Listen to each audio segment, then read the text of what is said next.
নমস্কার। রোজ ভ্যালি সম্পর্কিত আরেকটি নতুন আপডেট আপনাদেরকে দিতে চাই।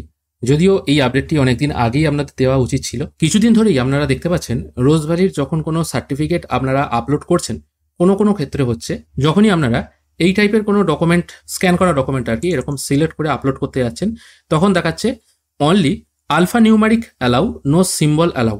এটার অর্থ কি? এটার অ্যাকচুয়ালি অর্থ হলো আপনি যে ফাইলটা আপলোড করছেন সেই ফাইলটার মধ্যে সংখ্যা এবং অ্যালফাবেট ছাড়াও এরকম স্পেশাল ক্যারেক্টার আছে। একটু খেয়াল করে দেখুন, এখানে দুটো ব্র্যাকেট আছে, ঠিক আছে?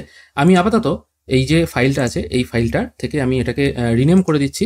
আপনারা এই অপশন থেকে এসে মানে রাইট ক্লিক করবেন, রাইট ক্লিক করে শো মোর অপশনে এসে এখান থেকে রিনেম বলে একটি অপশন পেয়ে যাবেন। এর ওপর এটাকে আমি ধরুন ট্রিপল টি এরকম একটা নাম দিয়ে দিলাম। তারপর আমি আবার রোজ ভ্যালির মেন ওয়েবসাইট এখানে খুলছি। এখান থেকে আমি সেম ফাইল আবার আপলোড করার চেষ্টা করছি। খেয়াল করে দেখুন সেই ফাইলটাই ট্রিপল টি। এটা এবার আমি সিলেক্ট করে যখন আমি আপলোড করছি, এটা কিন্তু আপলোড হয়ে যাচ্ছে।